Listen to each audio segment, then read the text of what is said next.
Hello dear student, welcome to K100 commerce classes. आज हम पढ़ने वाले हैं मैनेजमेंट अकाउंटिंग और मैनेजमेंट अकाउंटिंग का यह आज हमारा दूसरा क्लास होगा, जिसके अंतर्गत हम देख रहे थे रेशियो एनालिसिस। रेशियो एनालिसिस के अंदर हमने कल की क्लास में देखा हुआ था meaning of ratio analysis, definition, objective और इम्पोर्टेंस ऑफ रेशियो एनालिसिस। ये हमने पढ़ लिया है और आज के क्लास में हम देखेंगे ये लिमिटेशन भी हम पहले क्लास में पढ़ चुके हैं। आज के क्लास में हम पढ़ने वाले हैं क्लासिफिकेशन ऑफ रेशियोस। ये आज हमारा दूसरा क्लास होने वाला है। तो क्लासिफिकेशन ऑफ रेशियोस पढ़ेंगे, अनुपातों का वर्गीकरण। तो अनुपातों को कितने भागों में बांटा गया है ये आज हम देखेंगे। रेशियो एनालिसिस में अनुपातों को कई आधारों पर वर्गीकृत किया जाता है ताकि वित्तीय प्रदर्शन के विभिन्न पहलुओं को आसानी से समझा जा सके। अनुपातों का सही वर्गीकरण विश्लेषक को व्यवसाय की तरलता, लाभप्रदता, दक्षता और सॉल्वेंसी को स्पष्ट रूप से समझने में मदद करता है। ठीक है, तो इससे हमको व्यवसाय की लिक्विडिटी, प्रॉफिटेबिलिटी, इफ़िशियंसी, ये सारी चीज़ों को हम अच्छे तरीके से समझ पाते हैं। तो इसको विभिन्न भागों में वर्गीकृत किया गया है। तो पहला है हमारा ट्रेडिशनल क्लासिफिकेशन ऑफ रेशियोस, पारंपरिक वर्गीकरण। यह वर्गीकरण व्यवसाय की 4 मुख्य वित्तीय गतिविधियों पर आधारित है। ये जो ट्रेडिशनल क्लासिफिकेशन है वो 4 फाइनेंशियल एक्टिविटीज़ पर आधारित है। पहला है हमारा लिक्विडिटी रेशियो, तरलता अनुपात। दूसरा हमारा है सॉल्वेंसी या लिवरेज रेशियो। और थर्ड हमारा है प्रॉफिटेबिलिटी रेशियो, लाभप्रदता अनुपात। और फोर्थ है हमारा एक्टिविटी या टर्नओवर या एफिशिएंसी रेशियो। एक एक करके देखेंगे इसको क्या होता है, इसका मीनिंग और इसके फार्मूलेज वगैरह देखने का प्रयास करेंगे। तो पहला हम देखेंगे लिक्विडिटी रेशियो, तरलता अनुपात। Liquidity ratios measure the ability of a business to pay its short-term liabilities on time. They indicate the short-term financial health and the liquidity position of the firm. तरलता अनुपात लिक्विडिटी रेशियो यह मापते हैं कि कोई व्यवसाय अपनी अल्पकालिक देनदारियों को, अल्पकालिक शॉर्ट टर्म की जो लायबिलिटीज़ है को समय पर चुकाने में सक्षम है या नहीं है।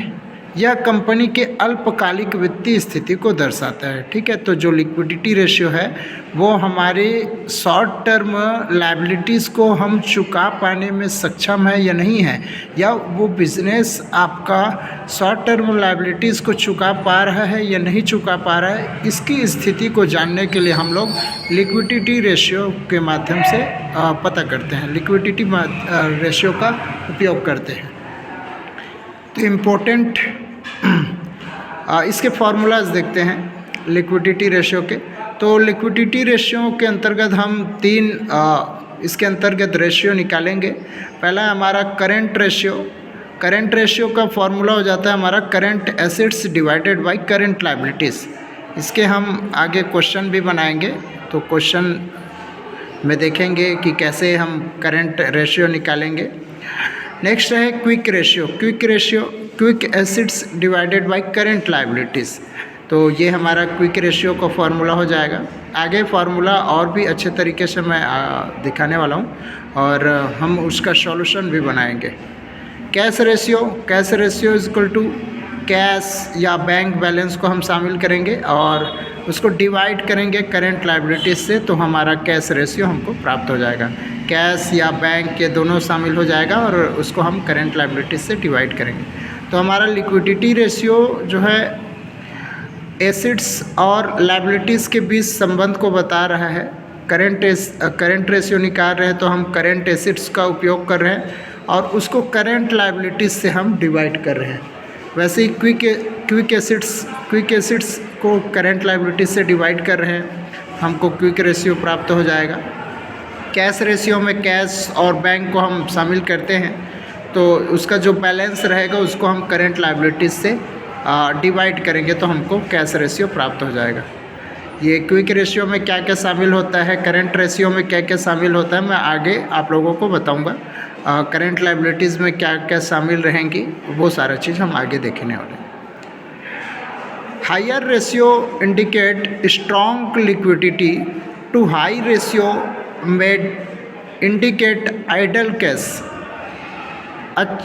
उच्च अनुपात अच्छी तरलता दर्शाते हैं। इसका जो अनुपात आएगा करंट रेशियो का, क्विक रेशियो का, कैश रेशियो का जो अनुपात आएगा, वो उनके बारे में कहा जा रहा है कि उच्च अनुपात अच्छी तरलता दर्शाते हैं। बहुत अधिक अनुपात संसाधनों के निष्क्रिय होने की ओर संकेत कर सकते हैं। ठीक है, तो बहुत अधिक अनुपात जो है संसाधनों के निष्क्रिय होने की ओर संकेत कर सकते हैं। अच्छा अनुपात अच्छी तरलता दर्शाते हैं, मीन्स आपको बेस्ट रेशियो आपको प्राप्त होता है, जैसे हम करंट रेशियो का पढ़ते हैं, है ना। तो वैसे ही उसका अच्छा अनुपात यदि आपको प्राप्त होता है तो वो आपकी अच्छी लिक्विडिटी को दर्शाता है। लेकिन ये जो अनुपात है वो संसाधनों अधिक आ गया है ना, बहुत ज़्यादा अनुपात आपका आ रहा है, तो वो संसाधनों के निष्क्रिय होने की ओर संकेत करता है। सेकंड देखेंगे हम सॉल्वेंसी या लिवरेज रेशियो। सॉल्वेंसी रेशियो क्या होता है? Solvency ratio measure the company's long-term financial stability and its ability to repay long-term debt। तो सॉल्वेंसी क्या बताता है? सॉल्वेंसी अनुपात कंपनी की दीर्घकालिक वित्तीय स्थिरता और दीर्घकालिक ऋण चुकाने की क्षमता को दर्शाते हैं। ठीक है, यहाँ पे हमने पढ़ा था लिक्विडिटी रेशियो में, ये अल्पकालिक जो ऋण होते हैं उनको चुकाने की क्षमता के बारे में बताता है। सॉल्वेंसी रेशियो हमारा लॉन्ग टर्म लायबिलिटीज़, दीर्घकालिक वित्तीय स्थिति या दीर्घकालिक ऋण चुकाने की क्षमता को दर्शाता है। दीर्घकालिक ऋण चुकाने की क्षमता को दर्शाता है। ठीक है, इसके जो रेशियो है देखेंगे हम लोग, तो इसमें हम लोग 3 तरह के रेशियो निकालेंगे। डेब्ट इक्विटी रेशियो, देनदार और इक्विटी जो है उनके रेशियो, डेब्ट इक्विटी रेशियो। टोटल डेब्ट divided by share holder equity, equity share holder रहेगा उसको, उससे हम डिवाइड कर देंगे हमारे जो टोटल डेब्ट रहेंगे उसको, तो हमको प्राप्त हो जाएगा डेब्ट इक्विटी रेशियो। नेक्स्ट है प्रॉपर्टी रेशियो। प्रॉपर्टी रेशियो में कैसे निकालेंगे? Share holder fund divided by total assets. Share holder जो फंड रहेगा उसको हम टोटल एसेट्स से हम डिवाइड कर देंगे तो हमारा वो प्रॉपर्टी रेशियो निकल आ जाएगा। Interest coverage ratio, interest coverage ratio कैसे प्राप्त होगा हमको? तो EBIT divided by interest expense. तो EBIT earning before interest and tax को हम जब इंटरेस्ट एक्सपेंस से या ब्याज व्यय से डिवाइड करेंगे तो हमारा इंटरेस्ट कवरेज रेशियो प्राप्त होगा। अब ये कैसे काम करता है? लो डेब्ट and high equity indicate better solvency. कम ऋण और अधिक इक्विटी अच्छी सॉल्वेंसी का संकेत देता है। ठीक है, आपकी यदि ऋण जो है कम है और आपकी इक्विटी अच्छी है, ज़्यादा मात्रा में है, तो वो आपकी अच्छी सॉल्वेंसी को प्रदर्शित करता है। नेक्स्ट देखेंगे हम प्रॉफिटेबिलिटी रेशियो, लाभप्रदता अनुपात। लाभप्रदता अनुपात ये क्या बताता है देखेंगे। Profitability ratio measure the ability of business to earn profit in relation to sales, assets और इन्वेस्टमेंट। लाभप्रदता अनुपात व्यवसाय की लाभ कमाने की क्षमता को मापते हैं। लाभप्रदता अनुपात व्यवसाय की लाभ कमाने की क्षमता को मापते हैं, विशेषकर बिक्री, परिसंपत्तियों या निवेश के संदर्भ में। ठीक है, तो प्रॉफिटेबिलिटी रेशियो हमारा क्या बताता है कि हम व्यवसाय में कितना लाभ कमा सकते हैं, वो हमारी लाभप्रदता की क्षमता को बताता है प्रॉफिटेबिलिटी रेशियो। जैसे कि बिक्री, परिसंपत्ति या निवेश के संदर्भ में ये हमको प्रॉफिटेबिलिटी का जानकारी प्रदान करता है। तो इसके अंतर्गत क्या क्या रेशियो हम निकालेंगे? तो पहला है gross profit ratio. Gross profit ratio, gross profit into 100 divided by net sales. इससे हमारा क्या प्राप्त हो जाएगा? Gross profit ratio. ठीक है। तो ग्रॉस प्रॉफिट जो आएगा उसको हम 100 से इंटू करेंगे और डिवाइड करेंगे नेट सेल्स, जो हमारे पास नेट सेल्स रहेगा। अब ग्रॉस प्रॉफिट कैसे निकालेंगे वो आगे हम जब न्यूमेरिकल क्वेश्चन बनाएंगे तो उस टाइम पे हम ग्रॉस प्रॉफिट निकालना भी समझेंगे। नेक्स्ट हम निकालेंगे net profit ratio. Net profit ratio कैसे निकलेगा? Net profit into 100 divided by net sales. तो ये फार्मूला इट इज़ आपको याद रखना है, जैसा है वैसे ही आपको फार्मूला को याद रखना है और इनके बेस पे हम न्यूमेरिकल क्वेश्चन बनाएंगे। तो नेट प्रॉफिट रेशियो का फार्मूला है net profit into 100 divided by net sales. Next है operating ratio. Operating ratio operating cost into 100 divided by net sales. तो ऑपरेटिंग रेशियो हमको प्राप्त हो जाएगा, ऑपरेटिंग कॉस्ट आएगा उसको हम 100 से गुना कर देंगे और भाग दे देंगे नेट सेल्स से, शुद्ध विक्रय से। Return on investment ROI, return on investment कैसे निकलेगा? Net profit divided by capital employed. ठीक है, जो हम नियोजित पूंजी वहाँ पे लगाए रहेंगे और नेट प्रॉफिट हमको प्राप्त हो रहा है, उसके माध्यम से हम हमारा इन्वेस्ट कितने सालों में रिटर्न हो जाएगा ये हमको पता चल जाएगा। ठीक है, हमने जितना पूंजी लगाया वो हमारा कैपिटल एम्प्लॉयड हो जाएगा और नेट प्रॉफिट हमको उस ईयर पे या एवरेज हमको कितना नेट प्रॉफिट प्राप्त हो रहा है उस ईयर पे, उसके माध्यम से हमको जो रिटर्न है इन्वेस्टमेंट जो किया है उनका रिटर्न कितने सालों में प्राप्त हो जाएगा ये पता चल जाएगा। तो ये हमने देखा प्रॉफिटेबिलिटी रेशियो के अंतर्गत gross profit ratio, net profit ratio और ऑपरेटिंग रेशियो और रिटर्न ऑन इन्वेस्टमेंट रेशियो देखे हमने। ठीक है, रिटर्न ऑन इन्वेस्टमेंट निकालने 4 इसके अंतर्गत हम निकालेंगे। ये क्या बताता है? हमारा high profitability reflects efficiency and strong performance, उच्च लाभप्रदता, क्षमता, दक्षता और मजबूत प्रदर्शन का संकेत करता है। ठीक है, तो ज़्यादा आपकी प्रॉफिटेबिलिटी रहेगी वो हमारी दक्षता और मजबूती का प्रदर्शन करता है या प्रदर्शन का संकेत करता है।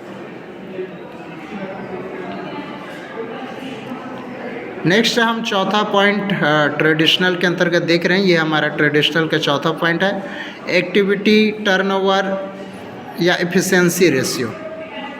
Activity ratio so how effectively the business use it's resources, inventory, debtors, assets. गतिविधि अनुपात यह दर्शाते हैं कि व्यवसाय अपने संसाधनों जैसे इन्वेंट्री, स्टॉक, डेप्टर्स, परिसंपत्ति का कितना प्रभावी उपयोग करता है। जो भी हमारे पास संसाधन है उनका हम कितना बेहतर तरीके से उपयोग करते हैं, कितना प्रभावी तरीके से उपयोग करते हैं, ये हमारा एक्टिविटी रेशियो दर्शाता है। इसके अंतर्गत हम 3 तरह के टर्नओवर रेशियो निकालेंगे। पहला हम इन्वेंट्री टर्नओवर, दूसरा डेप्टर टर्नओवर रेशियो और तीसरा एसेट्स टर्नओवर रेशियो। तो इन्वेंट्री टर्नओवर रेशियो कैसे हमको प्राप्त होगा? इन्वेंट्री टर्नओवर रेशियो के लिए फार्मूला दिया हुआ है cost of goods sold divided by average inventory. तो कॉस्ट ऑफ गुड्स सोल्ड, जो गुड्स हम बेच रहे हैं उसका जो कॉस्ट है और उसको हम डिवाइड करेंगे एवरेज इन्वेंट्री से, औसत स्कंद से हम भाग देंगे। Debtor turnover ratio credit sales divided by average debtors. Debtor turnover ratio में क्या होगा? देनदार से हमको कब तक पैसा प्राप्त होगा इसको हम निकालते हैं। तो हम लोग क्रेडिट पे कितना सेल किया है ना, क्रेडिट में कितना सेल किया है उसको हम एवरेज डेटर से डिवाइड कर देंगे तो वो हमारा डेप्टर टर्नओवर रेशियो प्राप्त हो जाएगा। Assets turnover ratio, assets turnover ratio कैसे प्राप्त होगा? Net sales divided by total assets. तो इससे हमको एसेट टर्नओवर रेशियो प्राप्त हो जाएगा। अब ये एक्टिविटी रेशियो हमको क्या बताता है? High turnover so efficient use of resources. High turnover activity ratio का हाई टर्नओवर हमको क्या बताएगा? उच्च टर्नओवर, संसाधनों की कुशल उपयोग का संकेत देता है। ठीक है, यदि हमारा जो टर्नओवर है, टर्नओवर रेशियो हमारा ज़्यादा आता है तो हमको क्या इंडिकेट करता है कि हमने संसाधन का बेहतर तरीके से, प्रभावी तरीके से अपने व्यवसाय में यूज़ किया है, ये हमको बताता है। फंक्शनल क्लासिफिकेशन ऑफ रेशियो, क्रियात्मक वर्गीकरण, फंक्शनल क्लासिफिकेशन ऑफ रेशियो। तो इसके अंतर्गत स्ट्रक्चरल रेशियो, संरचनात्मक अनुपात, ये देखेंगे, ये सेकंड पॉइंट है हमारा। इससे पहले हम लोगों ने ट्रेडिशनल पढ़ लिए हैं, ट्रेडिशनल क्लासिफिकेशन ऑफ रेशियो, और इसके अंतर्गत हमने पढ़ा liquidity ratio, solvency ratio, profitability ratio और activity turnover ratio, activity ratio या टर्नओवर रेशियो। अभी हम देख रहे हैं second, functional classification of ratios, क्रियात्मक वर्गीकरण। तो इसके अंतर्गत हम पहले देखेंगे स्ट्रक्चरल रेशियो, संरचनात्मक अनुपात। ये क्या बताते हैं हमको? This relation show the capital structure of the business, mix of डेब्ट एंड इक्विटी। ये अनुपात व्यवसाय की पूंजी संरचना, ऋण और इक्विटी का मिश्रण को दर्शाता है। ठीक है जी। तो ये हमारा जो स्ट्रक्चरल रेशियो है, ये व्यवसाय की पूंजी संरचना को दर्शाता है, जिसमें हम किसका मिश्रण शामिल करते हैं? ऋण और इक्विटी के मिश्रण को शामिल करते हैं। एग्जाम्पल, डेब्ट इक्विटी रेशियो, प्रॉपर्टी रेशियो। ठीक है, तो ये हम इसके अंतर्गत निकालेंगे, डेब्ट इक्विटी रेशियो निकालेंगे, प्रॉपर्टी रेशियो निकालेंगे। सेकंड है इफ़िशियंसी रेशियो, इफ़िशियंसी दक्षता अनुपात। This ratio measure the efficiency of business operation and assets utilisation. ये अनुपात व्यवसाय के संचालन और परिसंपत्तियों के उपयोग की दक्षता मापते हैं। ठीक है, जो इफ़िशियंसी रेशियो है ये हमारे व्यवसाय के संचालन और परिसंपत्तियों के क्या करता है? परिसंपत्तियों के उपयोग की दक्षता को मापता है। ठीक है, तो व्यवसाय का संचालन हम कितने बेहतर तरीके से कर पा रहे हैं, वो हमारा इफ़िशियंसी रेशियो हमको बताता है। थर्ड पॉइंट है प्रॉफिटेबिलिटी रेशियो। सेकेंड पॉइंट है हमारा इफ़िशियंसी रेशियो, दक्षता अनुपात। This ratio measure the efficiency of business operation and assets utilisation. यह अनुपात व्यवसाय के संचालन और परिसंपत्तियों के उपयोग की दक्षता मापते हैं। ठीक है, जो हमारे व्यवसाय का जो संचालन है और परिसंपत्ति का हम कैसे उपयोग कर रहे हैं, उनकी दक्षता को मापने का काम करता है। तो ये इफ़िशियंसी रेशियो हमारे व्यवसाय का इफ़िशियंसी को दर्शाता है, दक्षता को दर्शाता है। प्रॉफिटेबिलिटी रेशियो हमने ऊपर पढ़ लिया है। लिक्विडिटी रेशियो भी हमने ऊपर देखा हुआ है। नेक्स्ट आता है हमारा classification based on financial statement, वित्तीय विवरण के आधार पर वर्गीकरण। तो वित्तीय विवरण के आधार पर हम कितने भागों में वर्गीकृत करेंगे, ये देखेंगे। बैलेंस शीट रेशियो, पहला है balance sheet ratio, balance sheet आधारित अनुपात। Both item for ratio calculation come from the balance sheet. ठीक है, अनुपात की गणना के दोनों आंकड़े बैलेंस शीट से दिए जाते हैं। ठीक है, तो बैलेंस शीट रेशियो में हम बैलेंस शीट बनाते हैं और उसके आधार पे हम क्या करेंगे, बैलेंस शीट रेशियो का निकालेंगे, बैलेंस शीट रेशियो निकालेंगे। इसके अंतर्गत हम क्या क्या कैलकुलेट करेंगे? करेंट रेशियो, डेब्ट इक्विटी रेशियो, प्रॉपर्टी रेशियो, ये हम निकालेंगे। सेकेंड, हम profit and loss account ratio, profit and loss account हम बनाएंगे, उसके माध्यम से हम रेशियो की गणना करेंगे। तो both figure are taken from the income statement. अनुपात की गणना के दोनों आंकड़े लाभ हानि खाते से लिए जाएंगे। तो इसके अंतर्गत हम क्या क्या निकालेंगे? Gross profit ratio, net profit ratio, operation ratio. ठीक है, यह हम ऊपर देख लिए हैं कि कैसे इसका फॉर्मूला है वो। कंपोजिट रेशियो, थर्ड पॉइंट आ जाता है हमारा कंपोजिट रेशियो, मिश्रित अनुपात। One figure from the balance sheet and the other from profit and loss account.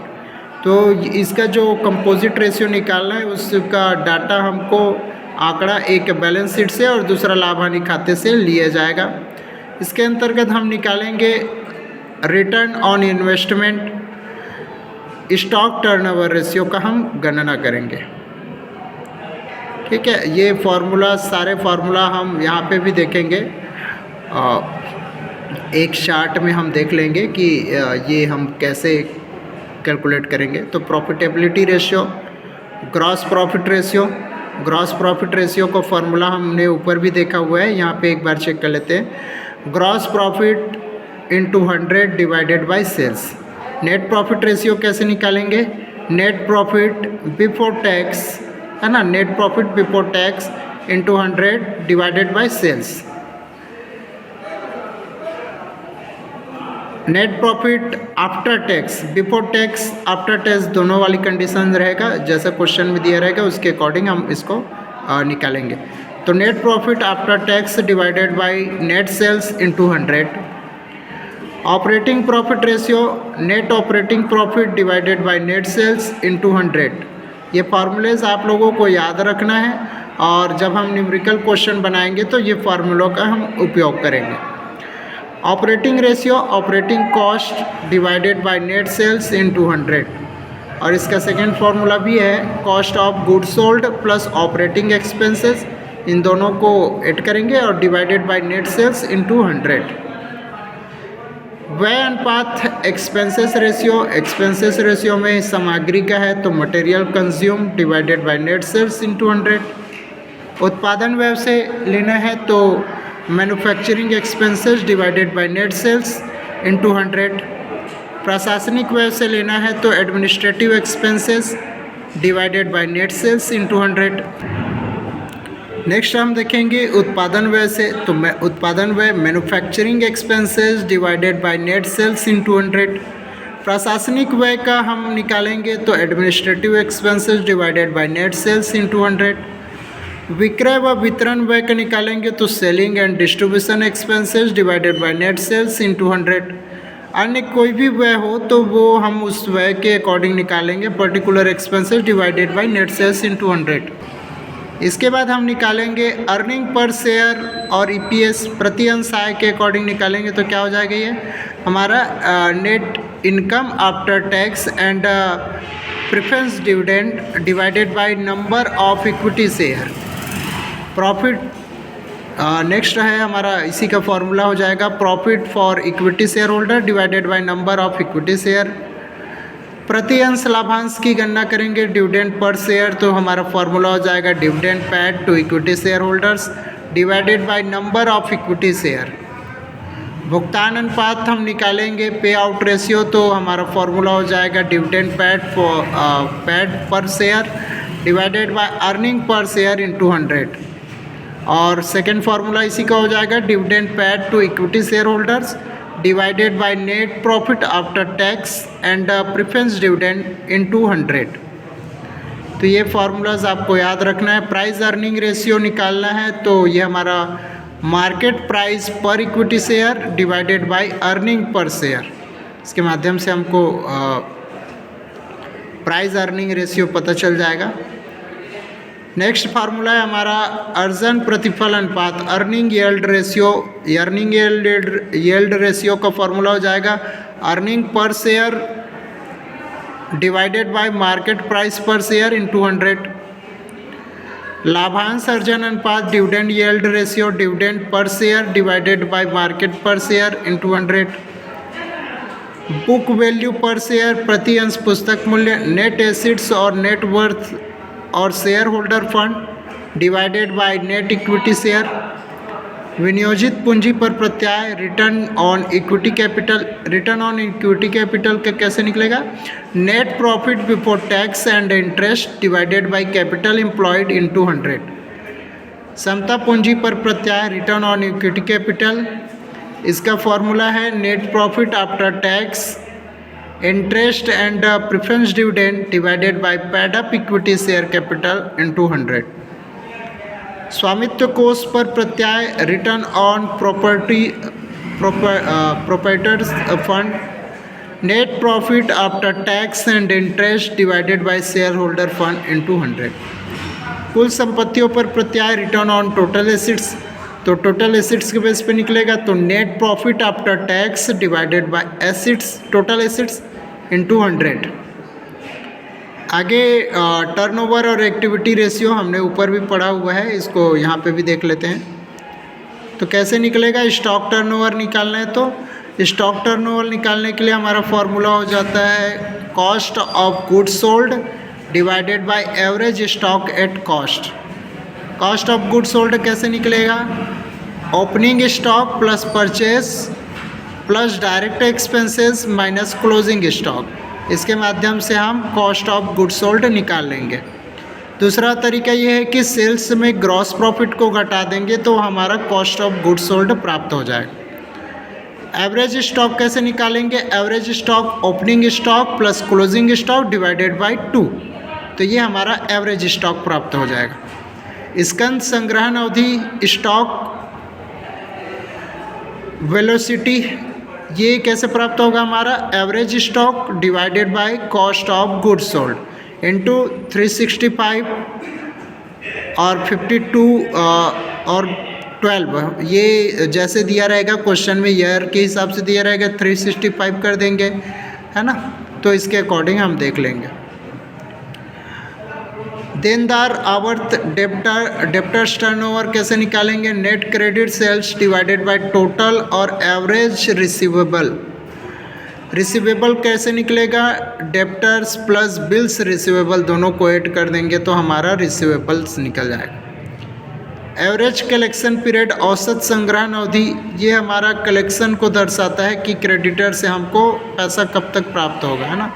Total average receivable divided by net credit sales into इसको 365 या 52 और 12 मंथ के अकॉर्डिंग, जैसे क्वेश्चन में दिया रहेगा उसके अकॉर्डिंग हम यहाँ पे उपयोग करेंगे उसका।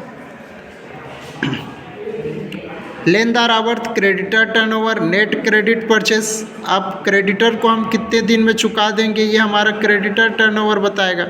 तो नेट क्रेडिट परचेस, हमने कितना क्रेडिट परचेस किया है डिवाइडेड बाय टोटल या एवरेज पेबल्स का हम उपयोग करेंगे तो हमारा क्रेडिटर टर्नओवर को बताएगा।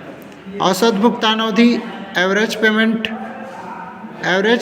पीरियड, टोटल और average payable divided by net credit purchase, ठीक है, इसको भी हम 365, 52 और 12 से जो हमको डाटा दिया रहेगा उससे इनटू कर देंगे हम।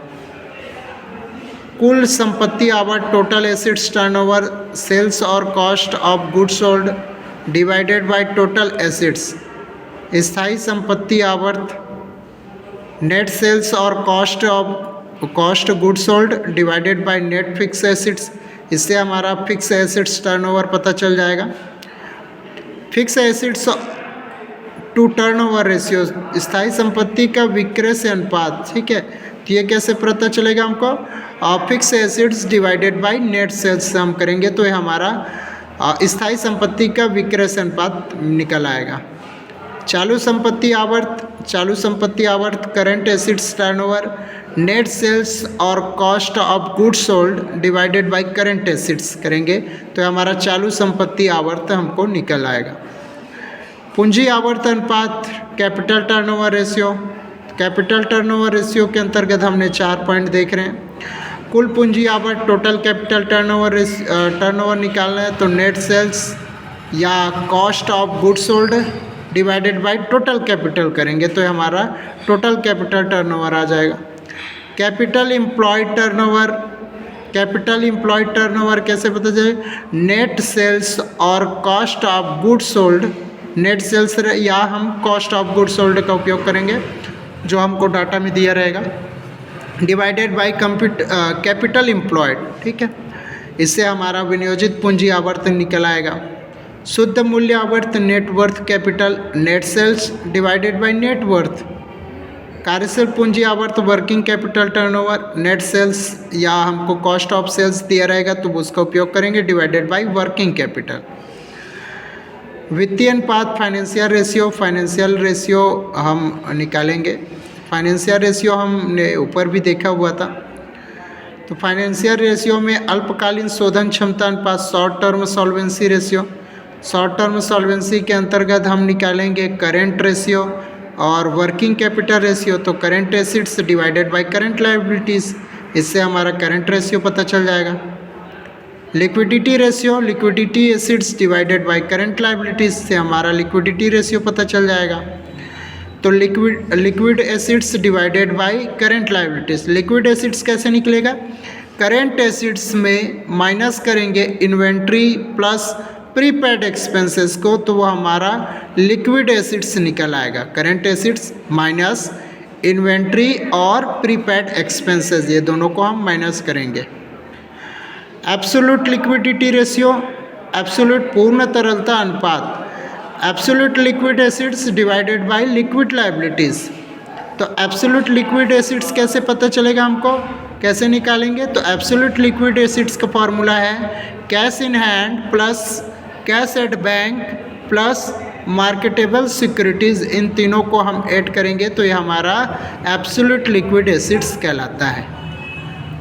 कैश रेशियो, नगद अनुपात, current acids divided by cash in hand plus cash at bank, bank में जो पैसा है या आपके व्यवसाय में जो आपके गल्ले पे पैसा है, हाथ पे पैसा है, वो आ जाएगा। तो करेंट एसिड्स को हम डिवाइड करेंगे किससे? Cash in hand plus cash at bank, तो ये हमारा कैश रेशियो प्राप्त हो जाएगा। दीर्घकालीन शोधन क्षमता, लॉन्ग टर्म सॉल्वेंसी रेशियो निकालेंगे। तो लॉन्ग टर्म सॉल्वेंसी रेशियो में डेब्ट इक्विटी रेशियो, तो डेब्ट इक्विटी रेशियो कैसे प्राप्त होगा? External liabilities divided by internal liabilities और शेयर होल्डर फंड, तो ये हमारा डेब्ट इक्विटी रेशियो आ जाएगा। स्थायी संपत्ति अनुपात, fix acids ratio, net fix assets divided by long term fund, तो फिक्स एसिड्स रेशियो से हमारा प्राप्त हो जाएगा नेट, कैसे प्राप्त होगा? Net fix assets divided by long term fund. Long term fund कैसे निकालेंगे? Share capital plus reserve plus undistributed profit plus long term loan, ये चारों चीज़ों को हम मिलाएंगे तो हमारा लॉन्ग टर्म फंड मिल जाएगा। शोधन क्षमता अनुपात solvency ratio, total outside liabilities divided by total acids, इसको हम डिवाइड करेंगे तो हमारा सॉल्वेंसी रेशियो आ जाएगा। Total outside liabilities divided by total assets. Next है स्वामित्व अनुपात property ratio, total share holder equity और property fund divided by total tangible assets, तो इससे हमारा स्वामित्व अनुपात निकल आएगा। स्थायी अनुपात या स्थायी संपत्तियों से दीर्घकालीन ऋणों का अनुपात, तो fix tangible assets divided by long term liabilities, ये हमारा fix ratio of fix assets to long term loan, ये हमारा निकल आएगा। पूंजी दंतीकरण अनुपात अथवा पूंजी मिलान अनुपात, capital gearing ratio, capital gearing ratio कैसे निकलेगा? Equity capital plus reserve and surplus divided by preference share capital and other loan of fixed nature, ठीक है। तो ये इसका फॉर्मूला है। सारे फार्मूलाज आपको एक बार लिख के याद करने होंगे और इसके माध्यम से हम फिर अपना न्यूमेरिकल क्वेश्चन सॉल्व करेंगे नेक्स्ट क्लास में। ऋण सेवा अनुपात, डेब्ट सर्विस रेशियो, डेब्ट सर्विस रेशियो कैसे निकलेगा? Net income before interest and tax divided by fix interest charge and investment payable, ये हमारा ऋण सेवा अनुपात निकल आएगा, डेब्ट सर्विस रेशियो। रोक से ऋण सेवा अनुपात रोकड़ हो गई, कैश टू डेब्ट service ratio. Annual cash flow before interest and tax divided by interest plus sinking fund appropriation divided by 1 minus tax rate, ये इसका फॉर्मूला है। इसके माध्यम से हम कैश टू डेब्ट सर्विस रेशियो निकाल लेंगे। कुछ इम्पोर्टेंट रेशियो हैं जो हम निकालेंगे यहाँ पे। तो पहला है संचय पूंजी अनुपात, रिजर्व टू कैपिटल रेशियो। तो reserve to capital ratio, reserve से कैपिटल रेशियो निकालेंगे तो कैपिटल डिवाइडेड बाय रिजर्व। लाभांश एवं लाभ अनुपात, डिविडेंड एंड प्रॉफिट रेशियो, तो dividend divided by net profit, तो ये हमारा डिविडेंड एंड प्रॉफिट रेशियो आ जाएगा। ऋण संपत्ति अनुपात, डेप्ट एसिड्स रेशियो, तो टोटल डेप्ट को टोटल एसिड्स से डिवाइड कर देंगे तो हमारा डेप्ट एसिड्स रेशियो आ जाएगा। Capital block to CA ratio, current assets ratio, तो कैपिटल ब्लॉक को करेंट एसिड से डिवाइड कर देंगे तो हमारा capital block to current assets ratio आ जाएगा। ये बाकी जो है थोड़ा कम इम्पोर्टेंट है, फिर भी एक बार देख लेते हैं। आधारभूत रक्षक अंतर, बेसिक डिफेंसिव इंटरवल और BDI, total liquid assets divided by average daily operation cash expenses, absolute liquid assets divided by total assets, इससे हम निकाल लेंगे cash position and total assets ratio. कार्यशील पूंजी आवर्त, वर्किंग कैपिटल टर्नओवर कैसे निकलेगा, net sales divided by working capital. स्वामित्व के दायित्व का अनुपात, स्वामित्व के दायित्व का अनुपात हम कैसे निकालेंगे, share holder fund divided by total outside liabilities, इसके माध्यम से हम स्वामित्व के दायित्व का अनुपात निकाल लेंगे, प्रोप्राइटर लाइबिलिटीज़ रेशियो निकाल लेंगे। ठीक है, तो ये सारे फार्मूलाज आपको याद करने हैं और याद करके इसको एक जगह नोट कीजिए, सारे फार्मूलेज को याद कीजिए। उसके बाद हम नेक्स्ट क्लास में इसका न्यूमेरिकल क्वेश्चन देखने वाले हैं। ठीक है,